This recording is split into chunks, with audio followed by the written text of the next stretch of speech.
음의 그 운율들이 또 마음을 울리는지 모르겠습니다. 우리에게 이렇게 큰 은혜와 감동을 주신 하나님께 진심으로 감사를 드립니다. 제가 이런 생각을 해봤습니다. 오늘 이렇게 앞에 나와서 우리가 찬양 사역을 하는 우리 성도들이 몇 분인가 봤더니 9분이에요. 야, 지금 이렇게 때로는 예배도 드리기 어려운 시기에 9분이나 되는 찬양 사역자가 9시 10분부터 이렇게 찬양을 하는 것이 얼마나 대단한 일인가를 한번 생각해 보게 되었고, 하나님께서 우리 교회에 많은 은혜와 축복을 주셨다라는 것을 생각하게 되었습니다. 이렇게 찬양 사역으로 열심히 봉사해 주시는 모든 찬양 사역자들에게 진심으로 감사를 드립니다. 우리 옆사람과 오늘도 사랑과 소망을 담아서 뜨겁게 인사하고 시작하겠습니다. 하늘까지 함께 갑시다. 서로 인사해 주시면 감사하겠습니다.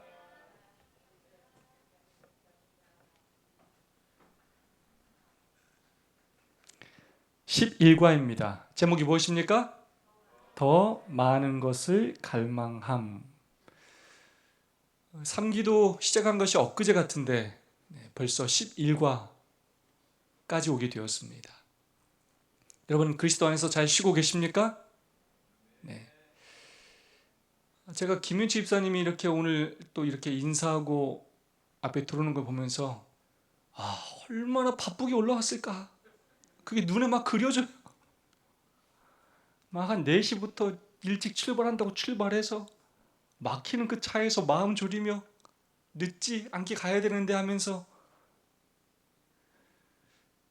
성경 공부 시간에 이렇게 말씀을 나눠보면 정말 새벽부터 밤 늦게까지 쉬지도 못하고, 그리고 요즘은 정말 일요일도 없이 이렇게 요즘은 일을 하고 계신 상황입니다.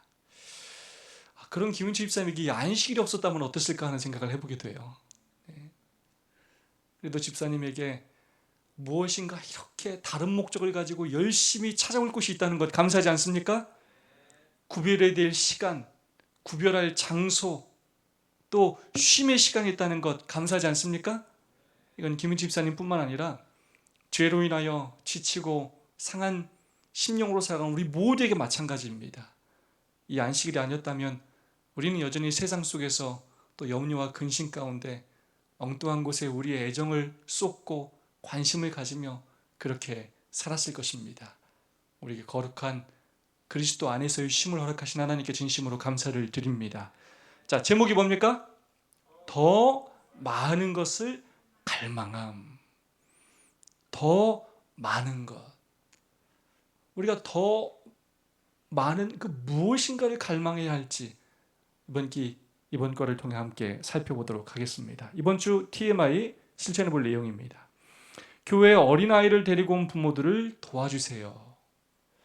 여러분 이거 정말 중요합니다. 가만히 앉았다 혼자 예배 보고 그냥 집에 가시면 안 돼요. 앞으로 교회에 어린이를 데리고 오는 부모들이 있다면 반드시 한번 찾아가서 아이고 얼마나 수고가 많냐고, 고생한다고, 아이를 이렇게 믿음 안에서 키우려고 노력해줘서 고맙다고 얘기하고, 아이도 한번 쓰다듬어주고, 내가 도울 일이 뭐가 있냐고, 도울 일이 필요하면 꼭 나한테 얘기하라고 그렇게 말씀해 주시겠습니까? 네. 여러분 직접 돕지 못해도 그 말을 해준 것만으로도 여러분은 엄청나게 도움을 준 것입니다. 아이를 데려오는 것이 눈치가 보이고 아이가 떠들어서 미안하고 어디 쥐구멍이라도 들어가고 싶고 그런 마음이 들지 않도록 우리가 아이를 데려오는 부모들을 더욱더 잘 챙기고 돌봐야 하겠습니다. 요즘은 이제 이 어린아이들은 교회 보물과도 같은 존재예요. 출산율이 너무나 낮아지고 있고 교회 안에 아이들이 없어요. 그래서 우리가 이 아이들을 더 믿음 안에서 양육하기 위해서 모든 교인들이 함께 노력하고 힘쓰게 되기를 간절히 소망합니다. 친구에게 신앙서적 또는 건강 잡지를 보내주세요. 네, 우리의 시조와 가정과 건강, 또 소책자들, 그리고 각 시대 대중도 같은 좋은 서적들을 우리가 전할 수 있으면 좋겠습니다. 계단을 오르내릴 때 어르신들을 부축해 주세요. 자, 기억하실 말씀 다 함께 한번 읽어보겠습니다. 고린도전서 10장 6절의 말씀입니다. 시작.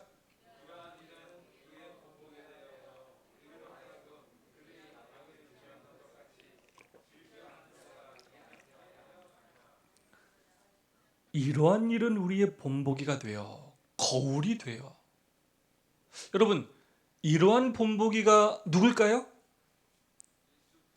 이러한 본보기, 여기 고린도전서 10장에서 말하는 이러한 본보기, 그 본보기가 어떤 본보기냐면 그들이 악을 즐겨했어요. 그래서 이 본보기를 통해서 우리로 하여금 뭘 가르치길 원하시냐면 악을 즐겨하는 자가 되지 않게 하기 위해서 역사적인 교훈으로 남기셨어요. 누굴까요? 바로 이스라엘 백성입니다. 이스라엘 백성들이 출애굽 후에 그들이 광야에서 뭘 즐겨했다고요? 악을 즐겨했습니다. 악을 즐겨함으로 하나님께서 약속하신 땅에 들어가지 못한 사람들이 대부분이었고, 들어간 후에도 약속의 땅에 들어갔음에도 불구하고 참된 힘을 누리지 못하였습니다. 악을 즐겨한다. 여러분, 악을 뭐 할 수도 있다고요? 즐길 수도 있어요.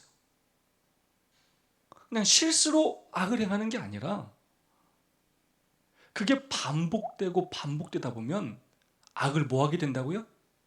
이 즐기게 돼요. 가끔 우리가 TV를 보다 보면 끔찍한 연쇄 살인범들 또는 뭐 성폭행범들 이런 사람들의 이야기가 나올 때가 있어요. 근데 이 사람들이 그런 일들을 행하면서도 전혀 죄책감을 느끼지 못하는 경우들이 의외로 많이 있어요. 오히려 그런 일을 행하면서 쾌감을 느끼고 자기 만족을 느끼는 경우들이 많다는 것입니다. 하나님께서 우리 가운데 심어주신 그 하나님의 형상이 사라지면 사람은 동물보다 못한 행동들을 하게 되는데, 그때는 정말로 죄책감 없이 악을 모하면서 즐기면서 그 일을 행하게 된다는 거예요. 근데 우리도 그럴 수 있다는 것입니다. 아까 제목이 뭐였습니까? 더 많은 것을 뭐라고요? 갈망함. 우리가 무엇을 갈망하며 사느냐에 따라서 우리가 그 갈망하는 것들을 조금씩 더 얻으면서 나도 모르게 그것들을 얻는 일에 있어서 악을 행하면서도 죄책감이라는 마음보다는 더 즐거운 마음으로 그 일을 얼마든지 행할 수 있다는 것입니다. 돈을 갈망하며 사는 사람들은 그렇게 하면 쌓은 그 부로 인해서 행복을 느끼면서 다음부터 그렇게 불법을 행하면서도 편법을 행하면서도 전혀 부담스럽지 않고 즐거운 마음으로 그 악을 행하며 살 수 있게 되는 것입니다. 우리는 무엇인가를 갈망하며 살아갑니다. 우리에게는 그 욕구가 있어요. 어떤 사람에게는 돈이기도 하고, 어떤 사람에게는 명예이기도 하고, 어떤 사람에게는 직위이기도 하고, 또 어떤 사람은 행복을 갈망하기도 합니다. 그것이 무엇이냐에 따라서 우리를 더 바른 길로 인도하기도 하고 우리를 더 죄악의 길로 인도하기도 한다는 것입니다. 오늘 우리는 뭘 갈망하며 살고 있는지, 우리가 갈망하는 것들이 나의 발걸음을 하늘로 인도하는지 아니면 하나님에게서 한 발짝 뒤로 물러서게 하는지 우리 자신을 잘 돌아보는 시간이 될 수 있기를 소망합니다. 자, 저 차 이름이 뭡니까? 소렌토라는 차예요. 근데 여러분, 여러분이 보실 때 왼쪽과 오른쪽의 차이가 뭘 것 같아요? 네, 글씨 써 있죠? 모형과 원형이에요. 그 왼쪽에 있는 건 똑같은 차 같지만 사실 저거는 모형이 아주 작게 만든 장난감이에요. 소렌토를 아주 작은 크기로, 손바닥보다 작은 크기로 모형으로 만든 거예요. 그래서 우리는 이 모형을 보면 진짜 차가 어떻게 생겼을지를 우리가 유추하게 되는 것입니다. 모형의 목적은 원형이 존재한다는 것을 가르쳐주고 그 원형이 어떠한 모습으로 존재하는지를 우리에게 보여주는 역할을 합니다. 이번 주에 배울 내용은 바로 모형과 원형에 관련된 내용입니다. 일요일 수지는 구원의 모형으로서의 그 출애굽, 월요일 수지는 속죄의 모형으로서의 그 희생제도들, 제사제도들, 그리고 화요일과 수요일은 쉼의 모형으로서의 가나안에 대해서 우리에게 말해주고 있고요. 목요일 궁극적으로 말하고 싶어하는 이번 주의 핵심 주제는 최종적인 안식의 전조, 그 모형인 안식일에 대해서 오늘 우리에게 또 이야기하고 있습니다. 일요일 소지입니다. 모세에게 속하여 침례를 받음. 성경은 많은 모형과 원형, 다른 말로 하면 표상으로 이루어져 있습니다. 표상과 실체로 이루어져 있습니다. 구약에 있는 많은 내용들이 신약과 연결이 돼요. 구약에 있는 표상들이 신약에 와서 그 실체를 드러내게 됩니다. 여러분, 성경의 주인공이 누굽니까? 성경의 주인공 예수 그리스도예요. 그래서 대부분의 많은 표상들은 다 누굴 가리키냐면 누굴 가리킨다고요? 예수님을 가르쳐요. 예수님의 사역을 가르쳐요. 출애굽기도 마찬가지입니다. 출애굽 사건도 마찬가지예요. 애굽에서 종 노릇하던 그 이스라엘 백성들은 모형이에요. 그럼 그것은 뭘 의미하느냐? 오늘날 우리에게 우리가 죄의 종으로 살아가는 우리의 삶의 모습을 이야기하는 것입니다. 유월절 양은 무엇을 의미하느냐? 바로 예수 그리스도를 의미하는 것입니다. 그 유월절 어린 양이 결국은 대속을 당하심으로 우리의 죄값을 사하시고 우리가 믿음으로 문설주와 임방에 그분의 피를 바름으로써 패스오버, 천사들이 그 심판을 건너뛰므로 우리는 구원을 받게 된다는 것입니다. 그리고 마침내 홍해를 건너는 것이 뭐라고요? 침례예요. 그래서 이스라엘 백성들이 구원받는 사건은 죄의 종으로 살아가는 우리가 어떻게 하나님의 자녀가 되고 어떻게 구원받아 칭의와 성화의 과정을 거쳐서 어떻게 하늘 가나안에 들어가는지를 보여주는 하나의 모형이라는 것입니다. 홍해를 건넌다. 여러분, 홍해는 레드시, 피바다예요. 피바다. 그거는 실제로 이렇게 물을 건너는 거지만 그걸 뭘 건너는 거냐면 예수님의 이 몸통을 건너는 거예요. 자, 언약을 얘기할 때 굉장히 많이 얘기했습니다. 언약이라는 뜻은 자르다라는 뜻을 가지고 있어요. 예수님이 우리와 언약을 체결하기 위해서 당신의 몸을 뭐 하셨다고요? 가르셨어요. 그리고 그 사이를 반드시 언약을 체결하는 사람들이 지나가야 됐어요. 그걸 이스라엘 백성들이 그 홍해를 뭐 했다고요? 지나갔어요. 그러므로 누구와 언약을 체결했다고요? 하나님과 언약을 체결했고 하나님의 백성이 되는 것입니다. 하나님의 백성이 되었기에 신의 산에서 하나님께서 율법을 그들에게 주셔요. 그래서 이 홍해의 사건은 예수님의 십자가 사건을 의미해요. 언약을 체결하는 그런 의미입니다.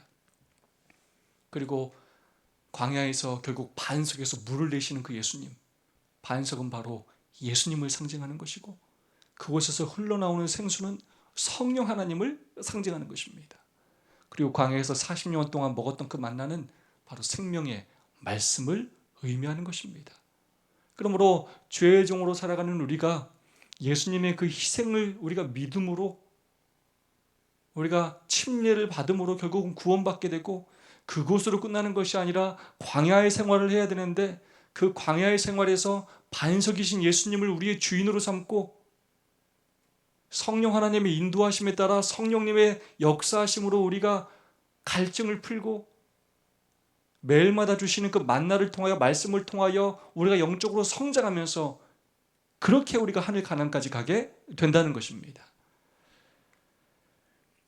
그들에게 일어난 이런 일은 본보기가 되고, 자 다시 한번 그들에게 일어난 이런 일, 자 그들이 누구라고요? 이스라엘 백성들에게 일어난 이런 구원의 놀라운 사건들과 하나님의 이런 놀라운 인도하심, 그럼에도 불구하고 하나님을 거절하고 불순종했던 그 이스라엘 백성들의 그런 삶의 모습은 우리에게 본보기가 되고 말세를 만난 우리를 뭐하기 위함이라고요? 잠자는 우리를 깨우치기 위함이라는 거예요.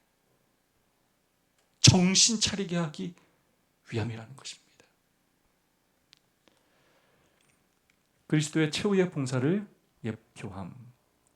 그리스도의 희생과 제사장 직분을 표상하는 구약시대의 상징적 예식에 있어서 성소를 정결케 하는 일은 제사장이 하는 연중 봉사 중에 맨 마지막 것이었다. 그것은 속죄의 사업을 완성하는 일이요 이스라엘 사람들의 죄를 도말하고 제거해버리는 일이었다. 그것은 하늘의 기록책에 적혀있는 하나님의 백성의 죄를 도말하고 제거하시는 하늘의 제사장 그리스도의 최후의 봉사를 예표하는 것이었다. 왜 제가 이 말씀을 인용하냐면 궁극적으로 하나님께서 예수님께서 하고 싶어 하시는 것이 무엇인지를 우리가 알아야 합니다. 이스라엘 백성들을 그 애굽 땅에서 끌어내셔가지고 홍해를 건너게 하시고 광야로 인도하신 그 이유가, 그곳에서 성소를 허락하신 그 이유가 궁극적으로 우리에게 무엇을 주시기 위함이냐? 바로 속죄의 사업을 완성하기 위함이에요. 우리의 죄를 다 도말하시기 위함입니다. 우리를 온전히 구원하시기 위함이라는 것입니다. 오래 서집니다. 의식과 희생제도. 의식과 희생제도. 여러분 보이는 그림이 뭡니까? 광야에서의 바로 성소입니다. 저는 성소를 이 한마디로 표현하기를 참 좋아합니다. 성소는 저 한마디로 뭐라고요? 구속의 축소판이에요. 하나님께서 우리를 얼마나 사랑하시는지, 그래서 우리를 어떻게 구원하시는지를, 그 구원의 과정을, 그 구원의 의미를, 그 구원의 방법을 아주 자세하게 보여주신 제도가 뭐라고요? 성소제도예요. 그래서 우리는 이 성소제도를 깊이 연구하면 하나님께서 우리를 어떻게 구원하시는지를 굉장히 자세히 알 수가 있습니다. 성소를 그래서 또 이렇게 표현하면 참 적절한 것 같아요. 성소는 하나님의 심장과도 같습니다. 성소 중에서 지성소에 하나님이 임재해 계셔요. 근데 이 성소는 사실 피비린내 나는 곳이에요. 그냥 보기에 썩 좋은 곳이 아니에요. 매일마다 희생 제물들이 죽임을 당하는 곳이고, 피냄새가 진동하는 곳이고, 휘장에 피가 뿌려지는 곳이, 피가 난무한 곳이에요. 죽음이 흔한 곳이. 하나님께서 이스라엘 백성들에게 뭘 가르치기를 원하시느냐? 하나님의 마음을 가르치기를 원하시는 거예요. 이 죽음을 너희들이 당해야 하는데 내가 너희를 살리기 위하여 나의 독생자인 예수 그리스도를 내가 이렇게 죽였다는 것을 끊임없이 우리에게 보여주고 있는 것입니다. 그래서 하나님께서 우리를 얼마나 사랑하시는지, 얼마나 우리를 구원하고 싶어 하시는지, 그 하나님의 그 마음, 그것이 보여지는 것이에요. 마치 예수님께서 십자가에서 심장이 터져 돌아가신 것처럼 우리를 향한 그 하나님의 사랑이 터질 것 같이 느껴지는, 용솟음치는 곳이 바로 성소라고 할 수가 있겠습니다. 지난주 언약을 배우면서 여러 번 배웠지만 이 성소제도는 구속의 진리를 가르치는 아주 중요한 방편입니다.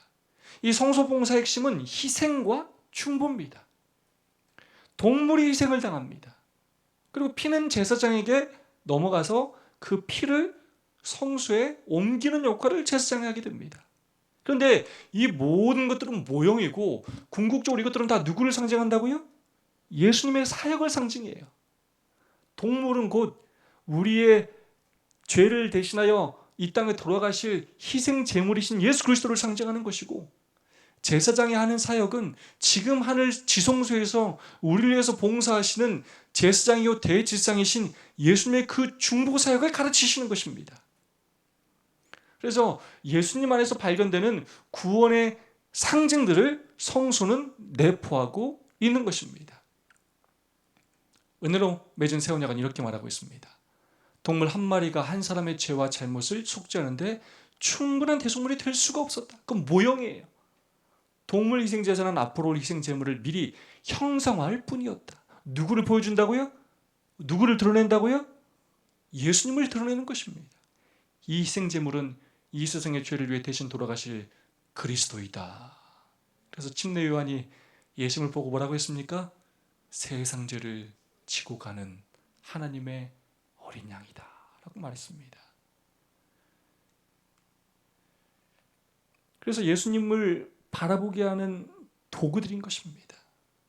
그럼 우리는 성경을 공부할 때 그것이 교리든 때로는 성경의 어떤 주제든 상관없어요.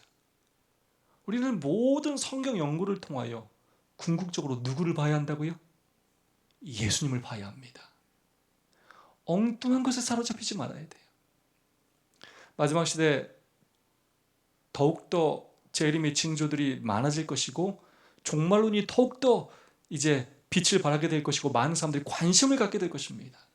이때 정말 조심해야 되는 것이 무엇이냐면 이 사건의 주인이신 성경의 주인이신 예수님보다 이 사건에 집중하는 걸 정말 조심해야 돼요. 사건과 시기에 집착하는 걸 정말 조심해야 돼요. 짐승의 표가 무엇이고 바코드가 무엇이고 또 백신이 어떻고 저쩌고 만약에 너무 중요하지 않은 것, 우리가 관심을 가져야 되겠지만 정말로 봐야 될 것을 보지 못한 채 엉뚱한 것에 우리의 시선과 마음을 뺏기지 말아야 합니다.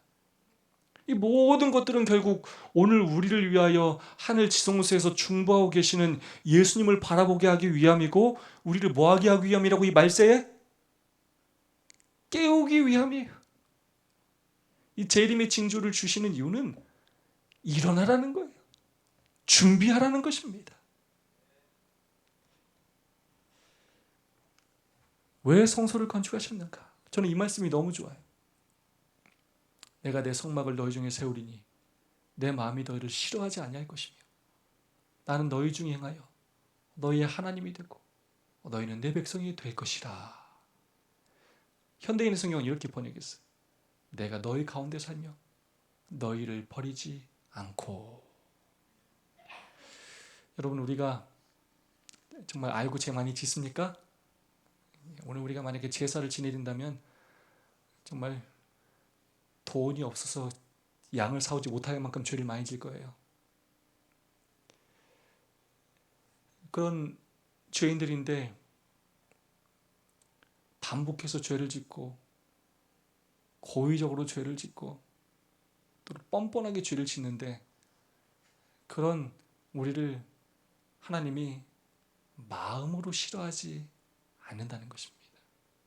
우리는 솔직히 어떠냐면 마음으로는 싫어하는데 겉으로는 안 그런 척해요. 우리는 그냥 진짜 안 그런 척하고 살아요. 우리가 싫어하는 사람 많은데. 근데 예수님은 정말 싫어할 만한 상황인데 마음으로 뭐 하지 않으신다고요? 싫어하지 않으신다. 그래서 우리한테 뭐라고 말씀하시느냐? 너희의 하나님이 되고 너희는 내 백성이 될 것이다. 내 앞에 나와라. 너희의 죄를 용서해 주겠다. 내가 너희를 버리지 않겠다. 너희를 구원하는 것이 나의 목적이다. 라고 끊임없이 이야기한다는 것입니다. 다르게 말하면 이번 기회 주제로 얘기한다면 염려하며 근심하며 그렇게 살지 말아라. 나에게 와서 편히 쉬어라. 수고하고 무거운 짐진 자들아 다 내게로 오너라. 내가 너희를 편히 쉬게 할 것이다. 내가 너에게 생명수를 먹일 것이고 내가 너희들에게 매일 먹을 양식을 줄 것이다. 걱정하지 말아라. 근심하지 말아라. 애굽의 군대가 쫓아온다고 두려워하지 말아라. 내가 너희를 인도할 것이고 너희를 구해줄 것이고 너희의 피난처와 반석이 될 것이다. 끊임없이 말씀하시는 것입니다. 내가 너희를 싫어하지 않는다. 내가 너희 가운데 살 것이다. 너희의 피난처가 될 것이다. 끊임없이 말씀하시는 것입니다. 그러면서 왜 하나님께서 성소를 건축하셨느냐? 실제로 그분의 임재를 느끼게 하기 위해서 성소를 세우게 하시고 지성소 가운데 그분의 임재를 보여주셨습니다.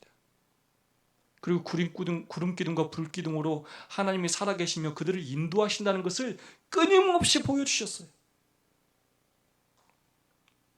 화해소지입니다. 쉼의 본보기. 히브리서 4장 1절, 9절로 10절 읽어볼까요? 우리는 그러므로 시작.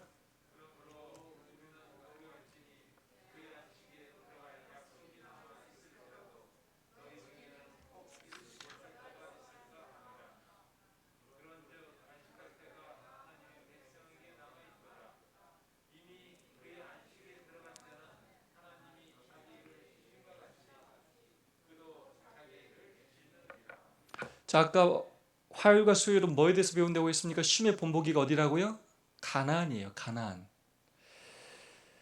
우리는 두려워할지니 그의 안식에 들어갈 약속이 남아있을지라도 너희 중에는 혹 이르지 못할 자가 있을까 함이라. 가나안 땅에 들어가지 못한 이스라엘 백성들이 있었습니까? 있는 정도가 아니라 많았어요. 출애굽했던 세대 중에서는 갈렙과 여호수아를 빼고는 들어가지 못했어요. 그런즉 안식할 때가 하나님의 백성에게 남아있다는 것입니다. 이미 그의 안식에 들어간 자는 하나님의 자기를 쉬심과 같이 그도 자기를 쉬느니라. 결국 이번 주에 배우는 교과의 핵심 내용들은 히브리서 4장의 내용들입니다. 우리가 진정으로 누려야 될 그 쉼에 대해서 이야기를 합니다. 자, 그렇다면 왜 이스라엘 백성들이 출애굽을 했음에도 불구하고 쉬지 못했느냐? 쉬지 못했느냐? 그들이 왜 광야에서도 쉬지 못했고 가나안 땅에 들어가서도 쉬지 못했느냐? 그들과 같이 우리도 복음 전함을 받은 자이나 들은 바 그 말씀이 그들에게 유익하지 못한 것은 듣는 자가 믿음과 결부시키지 아니함이라. 뭐 하지 않았기 때문에 쉬지 못했다고요? 믿지 않았어요. 믿지 않았어요. 여러분, 광야에서 여러분 편히 쉴 수 있습니까? 편히 쉴 수 있어요? 이게 좀 생각에 따라 좀 달라요.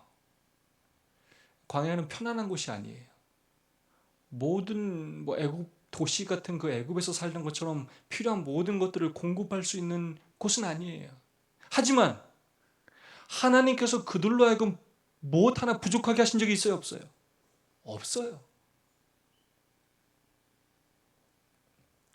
하나님께서는 일 중독으로 사는 그들을 광야로 인도하신 다음에 아무것도 하지 않게 만드셨어요. 하나님의 인도하심에 순종하게만 하셨어요. 그런데 그들의 필요를 채우실 그 하나님을 믿지 못하면 여러분 그 광야에서 하루하루 정말 피가 말랐을 거예요. 야, 내일은 뭐 먹냐? 물은 어딨냐 이거. 야 이거 봐. 주위를 둘러볼수록 이거 깝깝해요, 안 깝깝해요? 앞이 막막한 것입니다. 뭐 먹을 거 하나 있습니까? 뭐 물이 있습니까?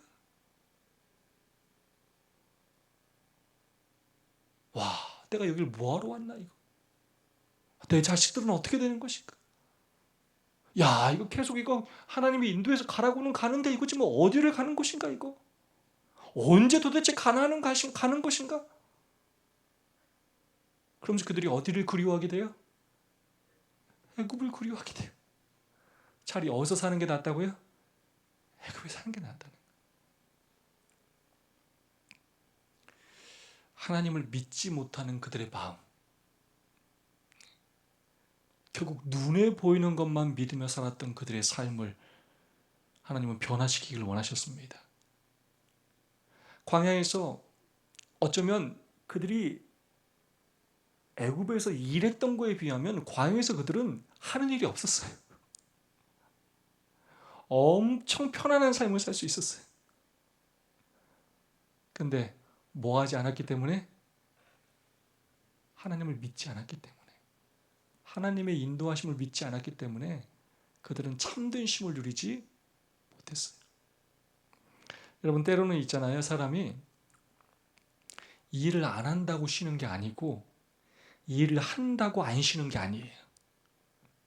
어떤 때는 정말 내가 하고 싶어하는 일을 하면 그 일을 하는 것이 쉬는 것처럼 느껴질 때가 있어요. 그리고 어떤 때는 아무것도 안 해도 너무나 불편하고 힘들 때가 있어요. 그것은 우리가 어떤 마음으로 행하느냐에 따라서 완전히 달라집니다. 안식일도 마찬가지. 이 날을 우리가 감사함과 기쁨으로 받아들이면 이 날이 나에게 짐스러운 날이요, 나를 불편하게 하는 날이요, 내 인생에서 나를 손해보게 하는 날이 아니라 너무나 은혜가 넘치고 행복하고 쉼을 누리는 날이 되는 것입니다. 교회 사는 봉사도 마찬가지예요.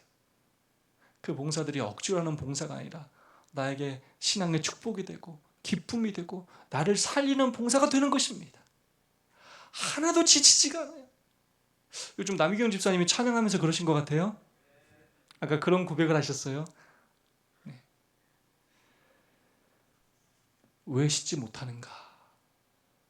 하나님께서 우리가 정말로 이 안식일에 하나님의 그 예수 그리스도의 희생을 통하여 주신 놀라운 쉼을 우리가 누리기를 원하십니다. 믿음으로 하나님 안에서 편히 쉼을 쉬는 우리 모두가 되기를 간절히 소망합니다. 히브리 사람들이 겪은 여러 가지 경험은 가나안에 있는 그들의 약속된 안식처에 들어가기 위한 준비 학교였다. 하나님께서는 이 시대에 사는 그분의 백성이 겸손한 마음과 온순한 정신으로 고대 이스라엘이 겪은 시련들을 자세히 살펴서 하늘 가나안을 위해 준비하는 일에 교훈을 받게 되기를 원하고 계신다. 어떤 마음을 가져야 된다고요? 어떤 마음이요? 겸손한 마음을 가져야 합니다. 온순한 정신을 가져야 돼요. 너무 싸우는 거 막 좋아하면 안 됩니다. 너무 막 투쟁적이어서는 안 돼요. 또 겸손해야 합니다. 대부분 이 하늘나라의 이 가나안 땅에 들어가지 못했던 사람들은 다 누구냐면 모세한테 대들었던 사람들이에요. 불평불만했던 사람들이에요. 다 투쟁했어요. 싸웠어요. 교만한 마음을 갖고 행했어요. 야, 너만 선지자냐? 야, 네 말만 맞냐? 그래서 우리는 늘 겸손한 마음을 가져야 되고 온순한 정신을 가져야 합니다. 그래서 오늘 우리가 당하는 많은 시련들이 이스라엘 백성들이 광야에서 당한 시련과 동일한 것임을 깨닫고 하나님께서 우리를 준비시키기 위한 일임을 깨닫고 겸손한 마음과 온유한 정신으로 하나님의 인도하심에 순종하며 나아가야 합니다. 술소주입니다. 마음을 완고하게 하지 말라. 우리 박진 청년 크게 한번 읽어주시면 감사하겠습니다.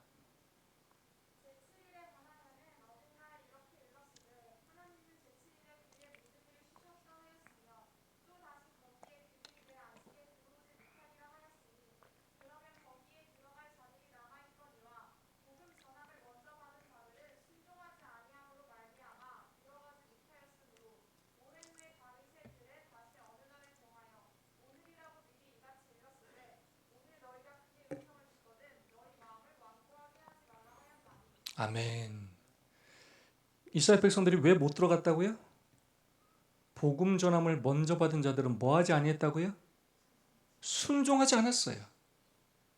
모세의 그 인도를 하나님의 인도하심을 순종하지 않았습니다. 믿지 않았습니다. 안식을 누리지 못했고 안식의 땅에 들어가지 못했어요. 그러면서 오늘 우리에게 뭐라고 하냐? 오늘 너희가 그의 음성을 듣거든 너희 마음을 완곡히 하지 말라는 거예요. 그게 언제라고요? 오늘.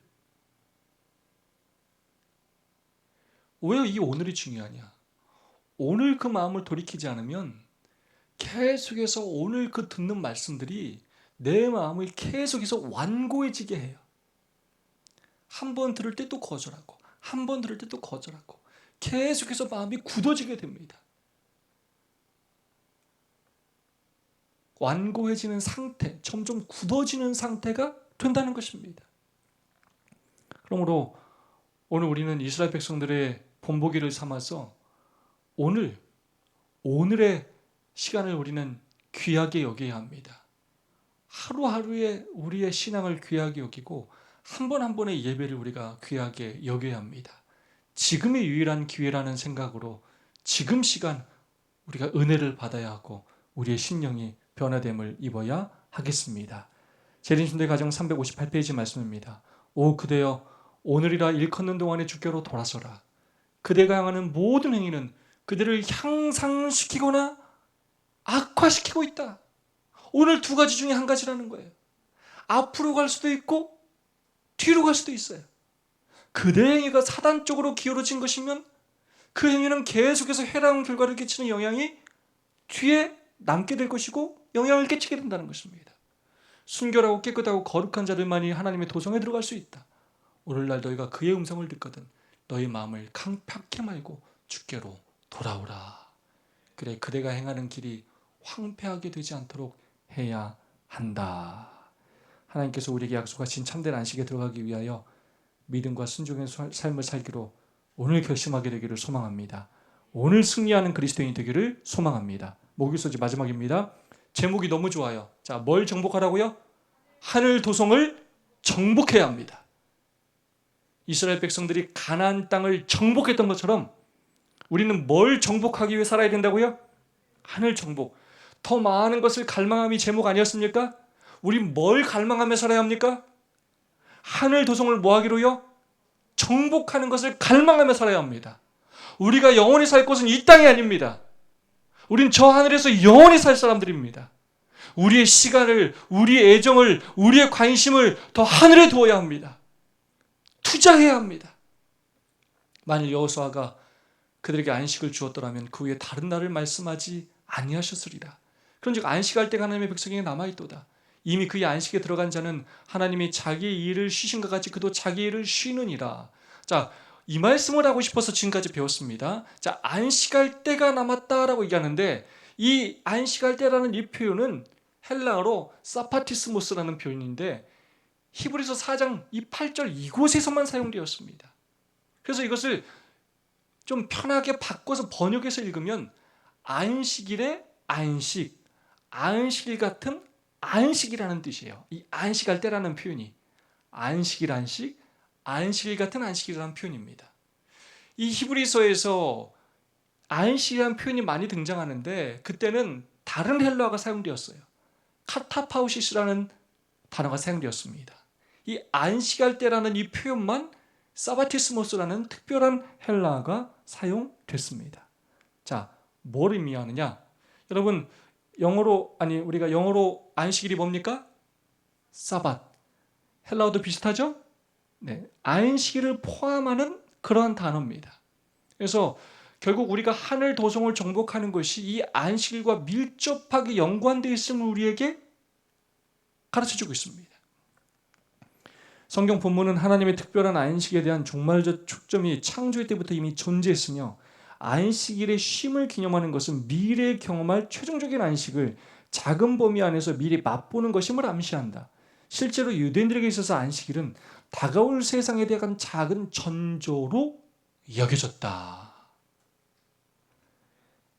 안식일이 어떤 날이라고요?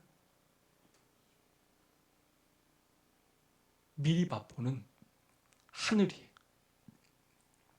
안식일의 쉼이 미리 경험하는 이 땅에서의 안식인 것입니다.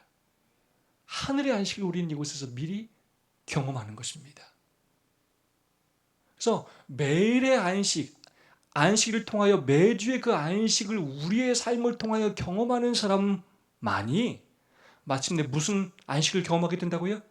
하늘 그 안식을 경험하게 된다는 것입니다. 하늘 도성을 정복하게 된다는 것입니다. 예전에 제가 한번 설명해 드린 적이 있습니다. 그래서 안식일의 의미는 과거적 구원인 그 십자가와 미래적 구원인 재림을 연결하는 연결고리예요. 하나님과 나를 연결하고 성도와 나를 연결하고 이웃과 나를 연결하는 연결고리일 뿐만 아니라 십자가와 재림을 연결하는 연결고리입니다. 그래서 그 구원을, 재창조를 오늘 경험하게 하는 날이 안식일이에요. 그래서 우리로 하여금 이 안식일을 지키는 경험을 통해서 오늘 구원받고 또 다음 주에 또 구원받고 그 구원을 경험하면서 구원이 나의 의와 나의 능력으로 받는 것이 아니라 예수 그리스도의 보혈의 피와 그분의 의로 구원받는다는 것을 경험하게 하면서 우리로 하여금 그 구원이 정말로 나의 것임을 체험하게 하는 것입니다. 그러면서 제가 제일 좋아하는 표현이에요. 이 안식일은 재림의 리허설이에요. 우리에게 안식일은 어떤 날이라고요? 재림의 날이에요. 그래서 우리가 안식 예배 마치면 우리의 소망 불타오르는 우리가 재림을 소망하는 것입니다. 완전한 쉼을 경험하는 날이 안식일이에요. 이것은 마치 전조, 이것이 모형인데 실제는 뭐라고요? 재림이에요. 우리가 안식일에 함께 모여서 예배하던 그 사람들이 재림이 날 우리가 부활하여 함께 주님을 예배하고 찬양하게 될 것입니다. 그런 의미에서 안식일이 중요하다고 안 중요하다고요? 너무나 중요해요. 성소의 의미가 뭐였습니까? 시간 속의 지성소인데 하나님이 우리의 하나님이 되고 우리는 그분의 백성이 되는 것입니다. 언약 관계 안에 들어가는 것입니다. 안식일은 그 언약의 핵심인 것입니다. 그래서 매주 안식일은 어김없이 먼저 찾아오시는 그 하나님을 우리에게 보여주셔요. 그러므로 영원한 하나님의 언약의 핵심이 바로 안식일인 것입니다. 그래서 저는 이런 표현을 늘 좋아했죠. 지난주에도 말씀드렸죠. 안식일은 하나님의 모든 선물을 다 담아놓은 종합 선물 세트다. 하나님께서 선물 다발을 우리에게 주시는 것입니다. 참된 쉼을 경험하는 우리 모두가 되기를 간절히 소망합니다. 다 함께 읽고 마치겠습니다. 우리는 때로 시작.